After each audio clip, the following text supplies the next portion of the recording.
Mass layoffs are here and no one is safe. Southwest Airlines is slashing 1,750 jobs. Chevron's cutting a staggering 8,000 employees.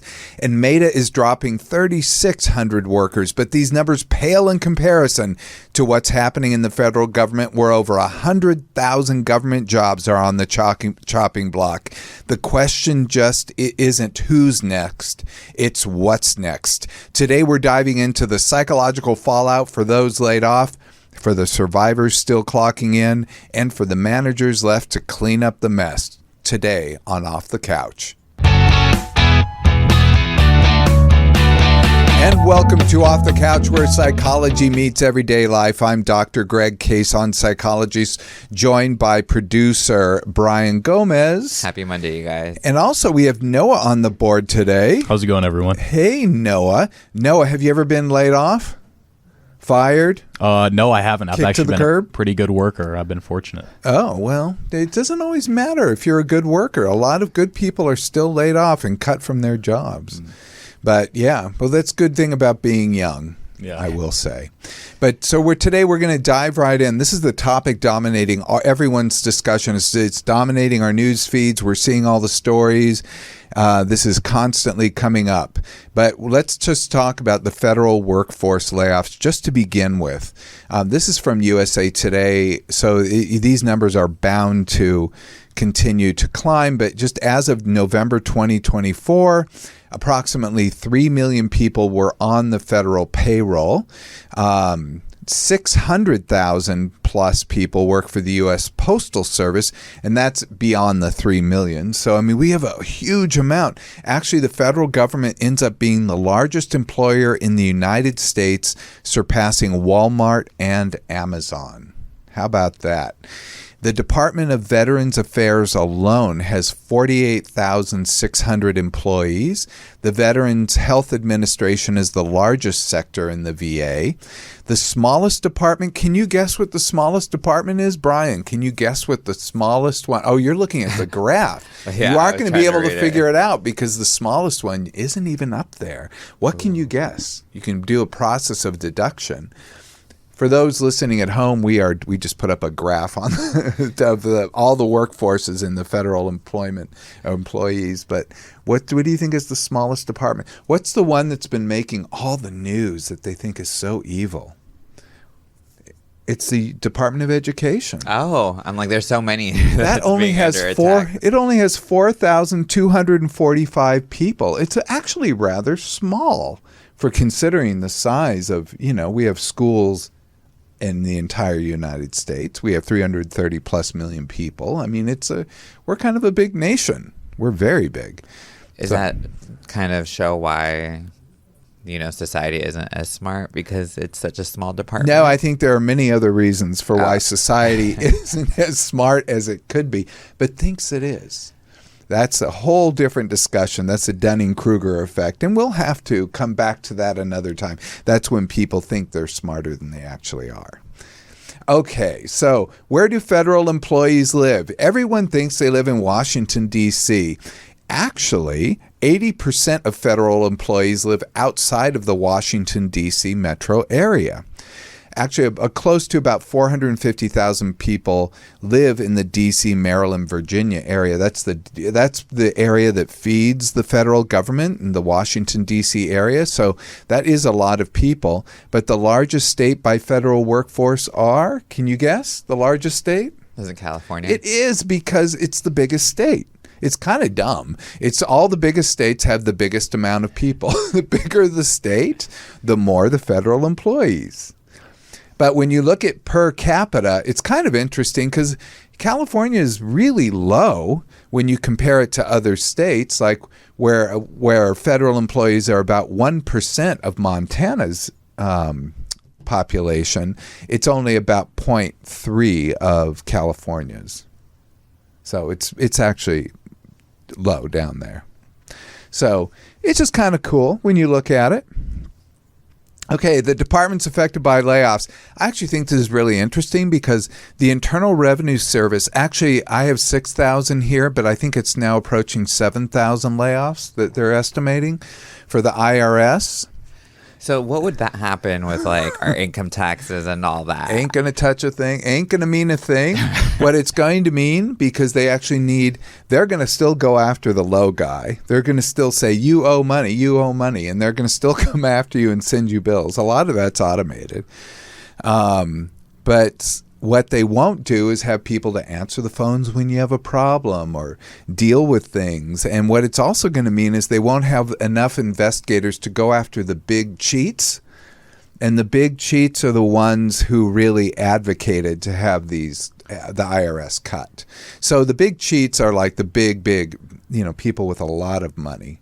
This is a regressive type thing, because the Internal Revenue Service is trying to bring in money to the United States, so it's counterintuitive. But when you know what they're trying to do is protect wealthy people, it makes a lot more sense. Department of Defense, 5,400 layoffs. I don't know. I guess the world's safer now suddenly. Now that we've joined the axis of evil? I don't know. And then the Department of Homeland Security has 400 layoffs. And they're always squawking about that one. So it's just kind of interesting. So we could go down the line. There are actually a lot of very concerning things. But what I wanted to do today was to talk about the psychological effects of being laid off or fired. You've never been laid off. What about you, Brian? I have, and it's recent too. Okay. Yeah, in October for me. And tell me, what did you feel? And it's funny because you know how you asked Noah, and he said he's a great worker. I've learned that it's not about just being a great worker. It's just what's happening. The company I worked for, wasn't making enough money to have like an extra paralegal on hand. So it was just, it's budget cuts that happen. That it's like I was the newest one and everything too. So. Yeah. That is a very real thing. That is a very real thing. And you can work at an organization. I worked at a college where we had layoffs. I'll talk about that because I was on the other side of it. I was actually notified by management. But I've worked at two organizations where I was notified by management beforehand. They wanted me to be prepared because they have a layoff coming on X day. And this is what they want, they wanted from other managers to do. To help deal with it. Yeah. And so, it's kind of hard to be on that side of it because they don't really tell you what to do. But today I actually found good research about what to do. So I think that's going to help a little bit. But I've also been fired. I was fired from a bookstore and fired from an ice cream store. So I had big issues with the bookstore one because I thought that was a very unfair firing. And the ice cream store, probably I deserved it. Shame on me. I've been fired when I was younger too. Like when you're young, I feel like it's normal. Like and it was from a burger joint. Well, two burger joints, and they were right to fire me as well. Yeah. Well, the whole thing, it's just all very odd. But the bottom line is that firing does bring on a lot of problems. The problems with people in these big jobs, though, they're much bigger jobs, and these are career jobs. These are people who are putting their heart and soul into things. I was watching a guy from the NOAA. NOAA does the NOAA, does National Oceanic area. I don't know what the name of the organization, but the bottom line is they do weather. They look at weather and they look at oceans. They're like our people that we depend on to tell us about what's going on in the world. They're having massive layoffs, and this guy's saying it was his whole dream. He wanted to be a meteorologist since he was 8, and here he is working in this organization, helping predict the weather, helping to look at natural disasters, and they just cut him off unceremoniously, saying he didn't meet their needs. And he's like, that wasn't the case. The case was he was a probationary employee, and that ends up being, they're just basically going for low-hanging fruit, who they can fire without any kind of legal repercussion right now, and they'll probably go after others later. But immediate emotional reactions when you do get laid off, shock and disbelief, and fired too. Like usually people are not expecting it. Even when you know a layoff is coming, you kind of think you won't be the one. I think that's a very natural human thing. So shock and disbelief. And actually that shock and disbelief helps you so you can kind of keep your composure as you do things like pack up your stuff and be able to leave and start to deal with things and, whatever you need to do. But that kind of helps you in that very difficult time. But then you start to feel anger and resentment. That comes usually pretty shortly thereafter. Did you feel that, Brian? Yep.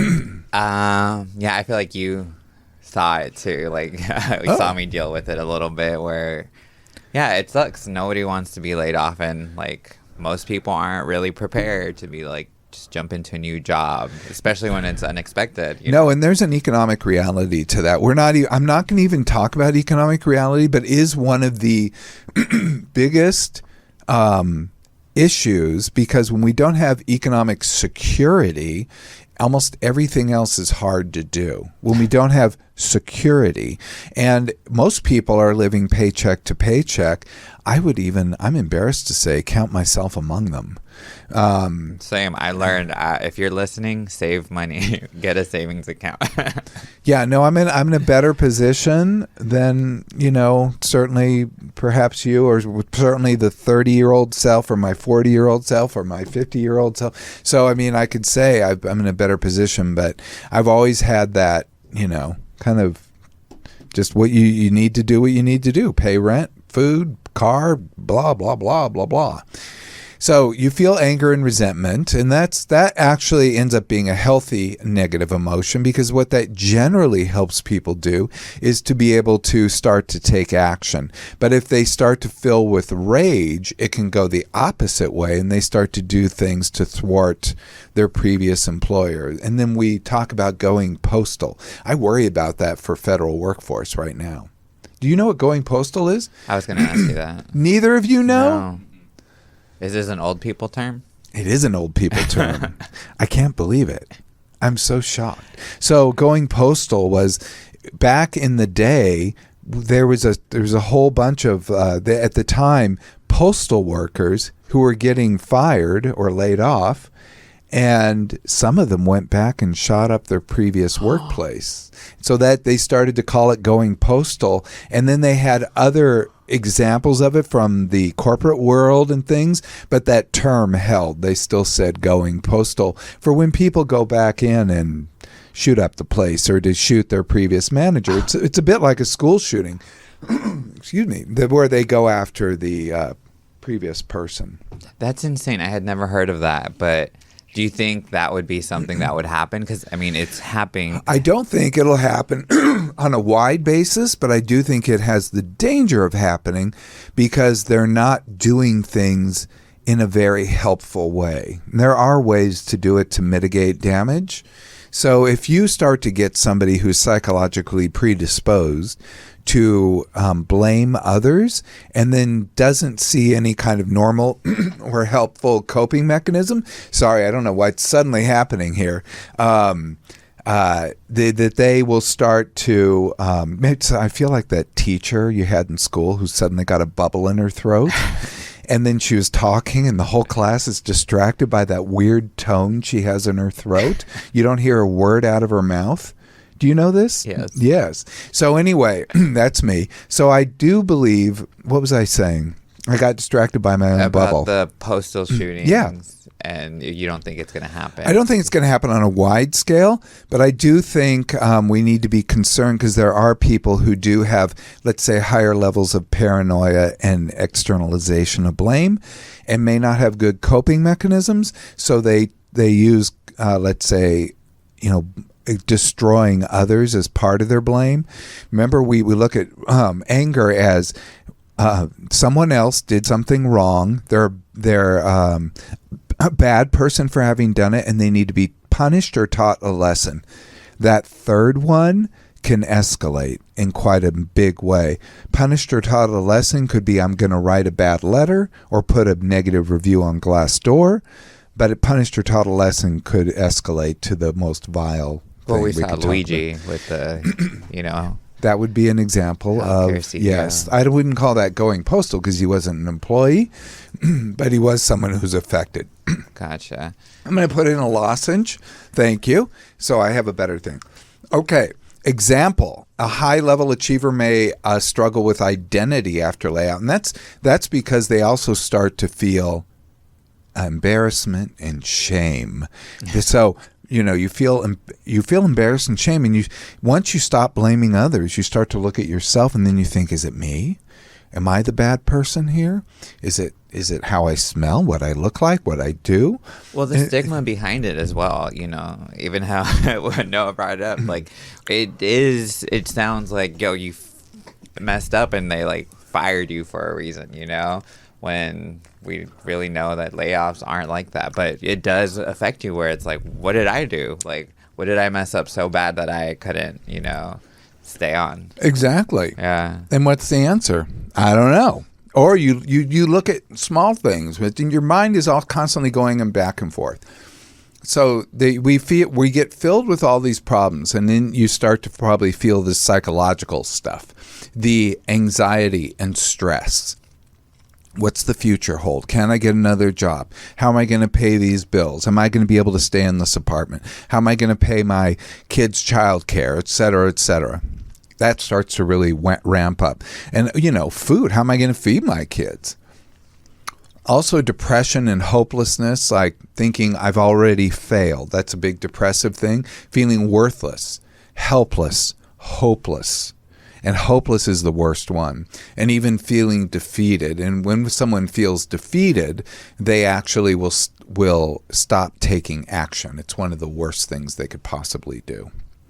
Also, they could go into an identity crisis because a lot of people, especially men, look at their job as their identity.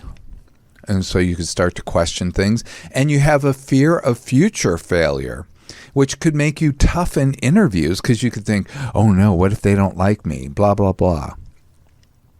So, there's real damage that comes from being laid off or fired. But just being laid off, we could keep out fired because at least then hopefully they gave you a reason. But being laid off is almost always because, oh, sorry, we just needed to cut. Yeah. And that sucks. So, yeah, safety and self-esteem are the two big things that are impacted. And that just almost always takes away everything. And then you start to talk to yourself. I must be a terrible person. I must not be very worthy, et cetera, et cetera, et cetera. Did you do that, Brian? No, but I did have good. my days like that I did feel defeated. That you're trying defeated, so hard. Probably the worst one. Yeah, and luckily it would be every once in a while, but I was pretty surprised with how I reframed everything and kind of just kept it pushing, kept moving forward, kept trying whatever I could to keep moving forward, Good. Which I thought was weird sometimes where I'm like, I don't know where this is even coming from that I'm having such a positive, like forward thinking kind of attitude about it. Good. But I'm grateful for it. Good. Now, there's some things we talked less about, which is actually the effect on other people. People who start to feel depressed, start to feel anxious, actually don't feel poor. They're not going to be out there on the town. They're going to withdraw usually.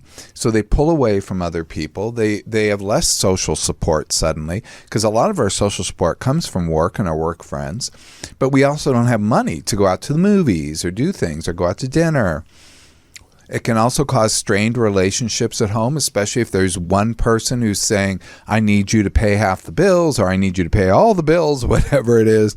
That person could the relationships can start to fray. And we saw a lot of that happening when people would lose factories, especially in the Midwest. And these people who had these great paying jobs suddenly were laid off. And the best job they could get was something like a Starbucks or fast food. It became really tough on relationships. And a lot of people then turned to substance use, which is what a lot of people don't know is there's a lot of that behind the opioid crisis. It's not just that they had a physical injury and were prescribed an opioid.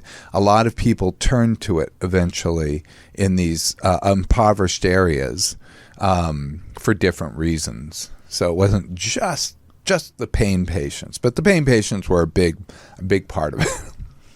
And other unhealthy coping. I think alcohol is probably the biggest one of all. Of course, pot, and then a bunch of other drugs. But yeah, I would say alcohol probably are the biggest one of all. Always the biggest. Yeah.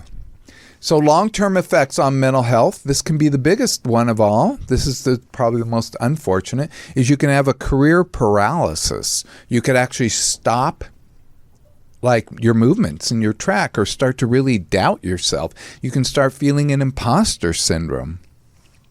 Like, am I really good? Do I really have what it takes to do whatever thing I'm doing?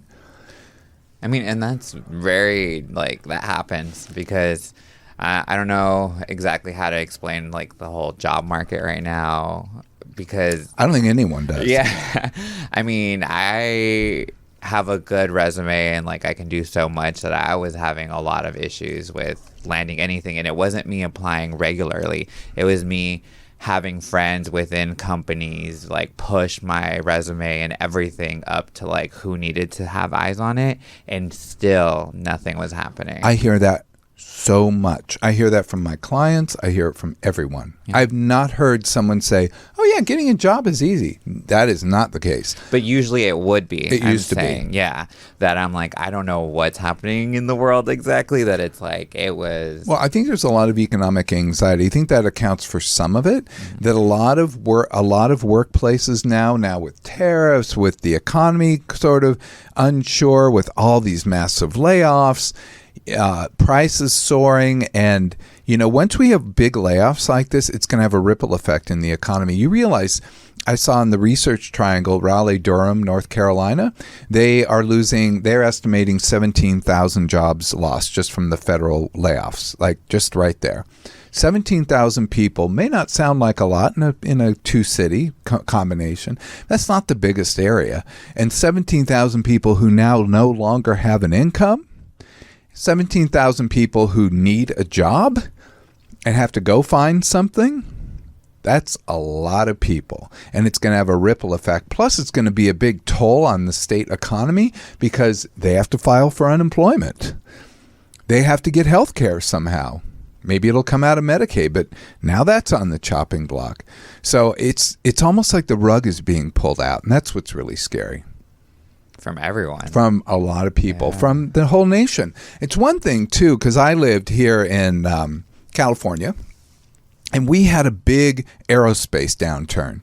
So that's, I think it was after the space shuttle and all this stuff. We were really big in aerospace. And all of a sudden, we lost all these jobs and a bunch of stuff happened. I don't know the whole why behind it, but all of a sudden there was a big downturn. Our real estate tanked. There was a bunch of stuff going on.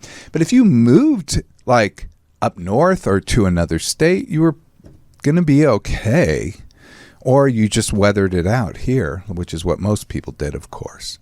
It's pretty different when it's happening in the entire United States. That's what worries me a little bit more. Yeah, because, I mean, what do you do? And if there's no funding, from the government, then what do you really do then? So career paralysis, imposter syndrome, a loss of motivation, which again is that defeated feeling, and that's probably one of the hardest of all. By the way, the biggest mistake people make with motivation is thinking they need to feel motivated to take action. You don't. That's what most inaction is tied to, a belief that you need to be motivated. So I can only say is if you feel unmotivated, don't let that stop you from taking action. Motivation is just a very helpful little kick. It's sort of like having caffeine in the morning to give you a little more energy. But if you don't have your caffeine and you have a big old caffeine headache because you're going through withdrawal, you can probably still drive to work. I mean, you can still do things. Sometimes you have to force yourself. Sometimes you have to force yourself. You don't want to, do whatever you need to do to take a moment to, soothe that feeling that you're feeling and then get back up and push through.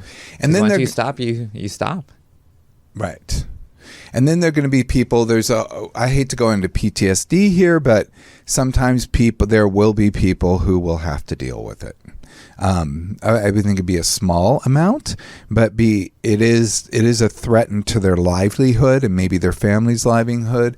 And if it has a traumatic effect, then it could possibly do that. I can't say for anyone's individual story on that one.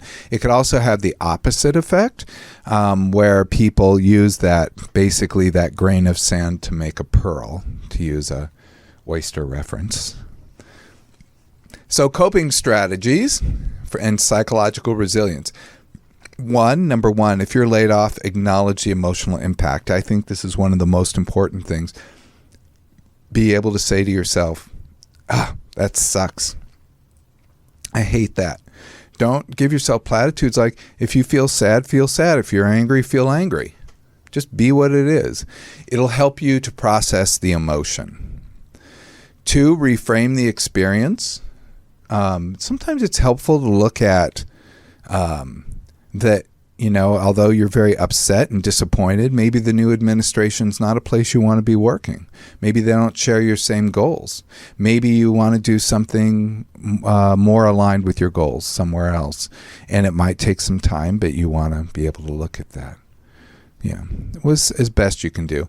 Always, too, when you're depressed, set small achievable goals. I almost said unachievable. What is that? No, achievable. Small little goals. Every goal that you set, feel like you've accomplished something. Even if it's one thing a day, honestly. Yeah, because sometimes you are so defeated that you don't want to do that one simple thing that you had, that is true. To do. One thing a day. But if you can force yourself to do that one productive thing, it'll help. Actually, something I often do with clients is I have them make their to-do list, and sometimes it's god-awful long, and then I have them take a Post-it and write 3 things on there. And I say, that's your to-do list. Do that. Do each one until it's done. Then you're done with that Post-it. Then go add 3 more, like to another Post-it. Because I love Post-its. I put them on my wall all the time. And it's nice because once I pull it off, it's such a satisfying feeling to yes, rip it off and be like, it's done, And you know who invented Post-its? Yes. Romy and movie, Michelle? Yeah. Yes. Do you know that, Noah? No. It's, Noah. I'm telling you, old people stuff. It's Romy and Michelle's high school reunion? What is it called? Yeah, but I don't know the movie like that. I've watched it once.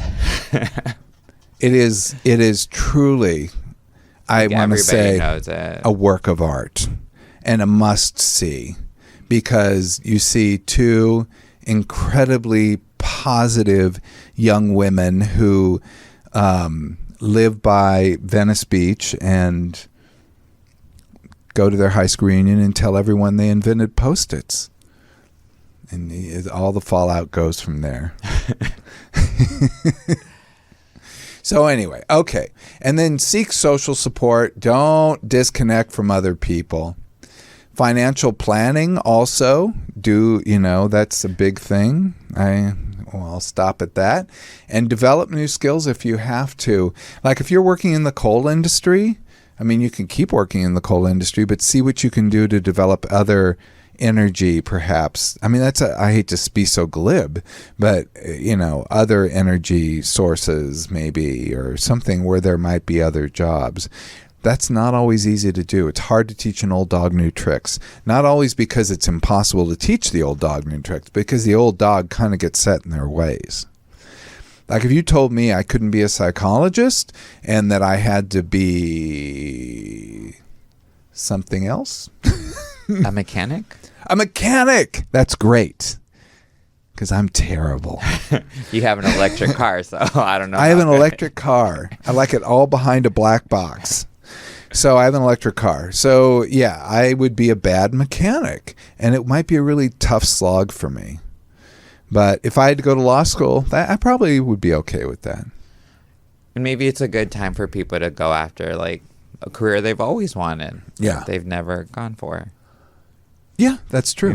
That's true. But I think to do that, that's a little later down the line. I think what you have to do with people is to say, first, deal with the emotions, deal with the processing, get your life in order, and then you can start to reorient yourself. It's not that other people, we can't just say, oh, look on the bright side. It's gonna take a little bit. Let's talk about the effects of an organization of mass layoffs. I like this and I really wanted to go into this because a lot of people think the organization is better off for laying off people. That is not the case. It's really, sometimes organizations have to lay off people because otherwise the whole organization would fold. And sometimes they do it just because they want to do it to, increase their bottom line. Sometimes it's kind of haphazard, like we're seeing in the federal government. It looks pretty haphazard. Doesn't look like there's any plan. It looks like it's just like, that chainsaw like you saw Elon Musk use on stage. It looks like that is pretty much the plan. But I could be wrong. I just have never been given any information to refute that. Okay, so there's an immediate financial and operational impact. There is a cost savings generally because you're not paying people. And people are usually that's the biggest expense. But there could be severance and legal costs. Some people will start to bring it to court. So you start to have to go into court and that costs a lot more money than paying them. And you might have to pay them back pay plus. And but people don't realize there's often a disruption in the workflow. Like whatever's happening will either stop happening or it'll really cause other problems. Like when Twitter had layoffs, they had increased workloads and tons of technical failures. Do you remember when they had those technical? You couldn't even use Twitter there for a bit. It was it was non-functional. Well, it's kind of half non-functional now, but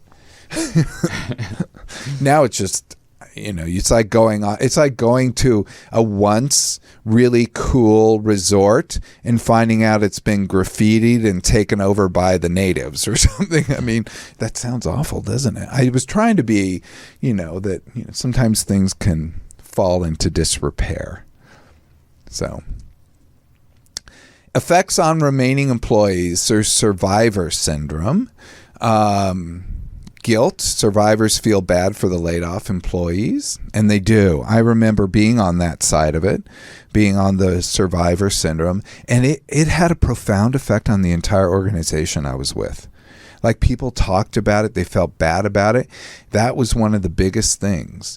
Also, increased stress and burnout. There was more work on fewer people. That was a big thing. Also, job insecurity and fears. Once you see that happen and you see people getting marched out, you know that your job really isn't safe. Maybe that's part of the plan. But that job insecurity actually makes you start to worry about working there and had me, at least, looking for another job. Well, yeah, it shows that the company doesn't really care about their employees as much and they can just discard them whenever they feel like it. Well, I think if you're going to do it, you got to do it a particular way. Like the Wicked Witch said with Dorothy's shoes, these things must be done delicately. So also a loss of trust in leadership. You start to think that they're not telling you the truth always, and it erodes morale. There is a way to deal with that for managers. Stay tuned. Meta's layoffs actually led to distrust and low morale. And a lot of people, I don't know who's left at Meta, but we've had a lot of public examples of people who've worked there who are, saying very negative things about the organization. There'll be a decline in productivity. Often after a layoff, there's lower employee engagement. Like you don't want to do things. Like if you stayed, would you want to do stuff? No. And then sometimes the people that get laid off are the fun ones. And then now work is super boring. The fun ones. You know what I mean? Yeah. Well, possibly. Also, the brain drain, not having people who have institutional knowledge. One thing I learned when I worked at a very large organization that had like employees from day one of this organization, had been around about 20 plus years at that point, is that there were employees who had so much knowledge. They weren't the top employees, but they were some of the most valuable employees. So they actually, when I could go to those people and say, how does this, what happened here, and da-da-da, that institutional knowledge ended up being a really helpful thing for me. Also, fear stifles creativity. But guess what? When you're fearful, you don't want to take risks. Duh. So when you have a fearful organization, people aren't going to want to do it. IBM did this. You guys don't know IBM. They were like, IBM used to be like I don't know, who's the big tech person today? Google? Mm-hmm. Like, they were like the Google of the time. They were hot. They were the Apple. They were the Microsoft. IBM was this company. It was early computers. They had layoffs in the 1990s. They lost a lot of their top engineers, and their innovation completely slowed. And that company went from being on top to just kind of going in to relegated to kind of the back of the line. I mean, we still have IBM, but it's just wherever it is. I've seen them do stuff with fashion.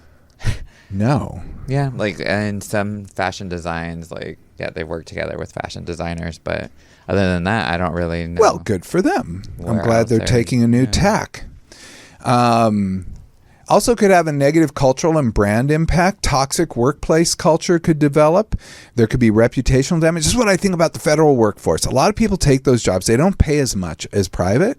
So you take those jobs because number one, you want to do something to give back. Number two, because you want job security, which these jobs used to have. We used to think of federal jobs as pretty secure, like among the securest jobs. I would have said that 6 months ago. I would absolutely said that. Also, they have great retirement benefits. So these people know that they'll be able to work, give back to the country that they believe in, and be able to retire and have these lives. And now that question is out the window. So loss of customer trust too. There's been so much brand damage to the federal government, this constant maligning, saying how bad they are, with people who are usually saying it don't usually know what they do. Did you have a negative view of the federal government, Brian? More like I understand how it works.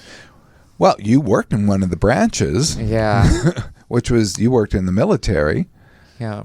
And I just, it has its quirks, I would say. Well, it's a huge behemoth, and there are many parts of the organization. But in general, it works. It just may not always work great, and there's certain parts of it. That's what's so weird about this. They could have done things right. Clinton did this right. They got all the organizations.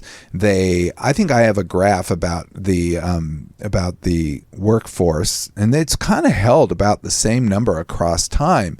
We see a dip in that in the 90s because Bill Clinton's administration with Al Gore, they actually set forward to cut a lot of the federal workforce. And when they cut is when the organization went down, but they didn't cut like they're doing now. They cut by going in and doing assessments and talking to the managers and doing plans and doing hiring freezes, all kind of the normal things you do. And eventually there's attrition, and eventually you cut where you can, and you start to really reduce the federal workforce. So now, even though our population has grown, we've kept the workforce pretty much the same across time, except during years of the census when we do hire extra people. But in general, it's been okay. Google in 2023 had layoffs that led to an employee backlash and criticism. Employees did not like that. Google used to be like the cool place to work. Well, yeah, I think Target got a lot of backlash lately. People are telling people just not to shop at Target. Well, I don't think they're doing it for layoffs. They're doing it for the DEI. Well, yeah, but still. Target and everyone's like, you know what? You got to love. You know who you got to love is Warren Buffett. Warren Buffett, do you guys know who he is? He's the like billionaire investor. He is one of the great minds of investing. He's kind of pulling out of the market right now, which is really interesting. And it's kind of worrying a lot of people. Like, what does he see? Like, is the market starting to, he's starting to pull a lot of cash reserves. But the other thing that's very interesting about him, he loves two companies quite a bit. One is not Target. It's, guess what? What company are you told to shop at besides Target? Instead of Target? Yeah. He loves Costco. Oh, Costco. And he said they have a great organization and they treat their employees well. And he looks at good organizations. The other one he loves, American Express. Oh. He probably loves quite a few more, but those are two major organizations that do have DEI, that are standing up to this. And it's interesting that they're also financially the better off organizations. You can't be fickle with this stuff, So it's kind of interesting. Makes sense. I'm not a financial person. I just find it interesting. That's me. So you could have a weakened competitive edge, essentially, and have trouble rehiring. I mean, who's going to want to, what good persons, if you get offered two jobs, do you take the job with the federal government where you might be laid off when the next administration comes in? Or do you take the job in the private sector where you also could be laid off, but it's not going to be willy-nilly as much? Yeah. And if they've laid off people before already, it's like I would rather go to the safer option. Microsoft had layoffs in the early 2000s, and that slowed its ability to compete with Google and Apple. And Microsoft, not that they've been catching up, but they kind of have. I mean, they're kind of just not they were the first big microcomputer, but, now we look at other places a lot. I think Microsoft's still good. I still like them. Yeah, well, they're good. I have a friend, though, who's talking about an effect. So there's the organizational effects, which we talked about. We talked about the personal effects. But I have a friend who has a contract with NIH, and she's a scientist at UCLA. And she this morning wrote me a text. She was kind of talking about how she's so worried about this. And if you could put the first quote up there. I'm going to read the thing that's top of mind now is the prospect of having to close our labs. NIH, which is the National Institutes of Health, has stopped reviewing grants and has stopped approving new ones, and we won't have funds to pay our staff if this goes on too long. We're taking it day by day, trying not to project too much into the future, but this is top of mind. She's a scientist. And she's a scientist. She has a big lab. She has other scientists. She has grad students. She pays workers who, won some at the front desk. But this is, I wish I could tell you her project. I don't feel like it would be right. But she's doing extremely important work on a disease that is fatal. And they've made huge advances. So this is some of the most important, and it specifically deals with children. So this would be, if you got it into the public more, perhaps a little more popular, because these are children who, are really dealing with a fatal illness. But it is also something that, again, this willy-nilly approach is not really concerned with. She also goes on to say, something the public doesn't appreciate is how difficult and expensive it is to develop any drug. Most drugs fail because of unanticipated things like toxicities or off-target effects. So the consequence of stalled research and development won't be felt for years. It is almost impossible to regain momentum once the research is stopped. The effect on medicine is going to be huge.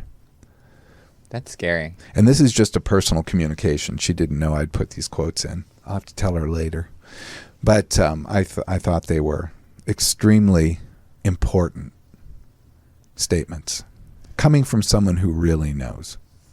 And do you think anything is going to get better anytime soon? No. Got it. I don't know. Maybe it will. I'd be thrilled. But I'm rooting for things to get better. But I'm not seeing any signs on the horizon. But I'm always surprised that some people just are so hopeful. I saw I love economy because economy is psychology in practice. And what this economist was saying on something I was on, Piers Morgan. Why do I watch that? I don't know. Just I'm a glutton. But he said, this guy, British economist, really smart, said, they go, what's the one thing to do to make things better? And he said, tax work less, tax wealth more. Now, if you know the ins and outs, that's as pithy as it comes, and that's succinct, but it also calls into, we tax workers a huge amount, and people who are wealthy get taxed at a much lower amount. But he's saying tax work less, tax wealth more. Well, the person that was there to counteract him said, no, that's not possible. What are you saying? And they just kind of went into a tizzy, but had no facts. But just kind of went into a tizzy. So it kind of made me think there are always people for another side, even if something is very easy. Like there is an easy solution, but people who have wealth are funding the government. One of them bought basically the last election and is now there with a chainsaw. Yes? No, I'm just saying, because it's crazy. You see that there's so much stuff that we all could do to better our world, but there's people always fighting against that. We could. Noah, what could we do to better our world? Do you know? I've got no ideas. I'm just an intern. Stop littering. Well, you're recycle. That's what being an intern is. You know, we want to listen to your ideas. How organizations can mitigate negative effects. Transparent communications. I'm going to go into that. Give support for laid off employees, not being done at the federal level. Support for remaining employees. Rebuild trust in the culture and have strategic workforce planning. You've got to care about everyone, both the ones you let go and the ones you're keeping on. So to transition a big reduction. There's actually research done. I'll just do it real quickly. Penn State did a great research study. They found that active listening by managers, Penn State, by the way, great university. They found active listening by managers can improve employees' sense of control and anxiety. The study was conducted only with large corporations experiencing layoffs. So perhaps not immediately applied to the federal workforce, but what's the difference? They're still organizations. Let's go into active listening really quickly. Active listening involves 3 elements: attention, comprehension, and acceptance. Attention is engaged body language, like you're sitting looking at them, making eye contact with them. That's attention. Comprehension is restating concerns. A good, easy, quick note, all you need to do is repeat their words back to them. You don't even need to rephrase it. If they say, I hate coming to work because there's no parking. Oh, you hate coming to work because there's no parking. I'm sorry to hear that. Like, that's it. That can be as simple as it needs to be. And also acceptance. Be open to employees' viewpoints. Don't argue with them. If they hate coming to work because there's no parking, find out what's going on. Those 3 steps can really make a huge difference. Employees will feel more valued and supported when actively listened to. You don't even have to solve the problem if they believe that you understand the problem. I do believe that that sometimes people win elections because other people feel understood, even though the solutions didn't match. There you go. Makes sense. So helps employees feel in control. They feel a safe space, and it shows employees that hard work is still valued despite layoffs. And managers need to also observe their own reactions during these uncertain times. They're people too. They are dealing with things, and they're usually being told what to do. Layoffs usually don't come from the managers. They come from higher ups. A shift in listening quality sends a strong signal to employees that you care, and managers can support workers even when layoffs are beyond their control. Most of the time they are. So, final thoughts. The mindset shift. Successful people have faced job loss. It happens over and over again. I used to have a cartoon on my refrigerator at home that I used for inspiration because I faced a lot of difficulty. And it was basically this little cartoon of this guy getting up after he got tripped. And it said, success is not measured by how many times you fall down, but by how many times you get back up again. And I was like, oh my God, that's great. The key shift is from why did this happen to me to how can I use this to grow? And that there's usually a little bit of a journey to get there. Yeah. Yeah. No, I mean, I was pretty happy in the big picture of it from getting laid off. Like, I was miserable. So for me, I'm like, oh, it's for a reason. Like, I'm going to go into a better job, you know? Right on. I love that. But if you are experiencing a layoff and you're still experiencing a lot of crisis, there is the Suicide and Crisis Lifeline. That just dial 988 if you're in the United States. 3 little numbers, 988. It's a 24-hour per day, 7-day a week, free and confidential crisis helpline for mental health support. Or you can go to 988lifeline.org to chat with the counselor, or text 988 if you cannot, you don't know how to operate a computer or a telephone. I'm kidding. But some people prefer texting.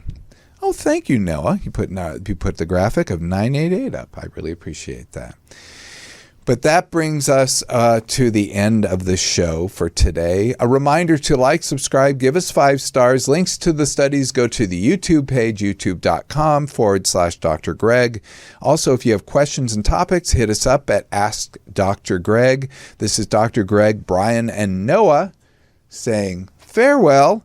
Until next time, be present, be flexible, and be kind.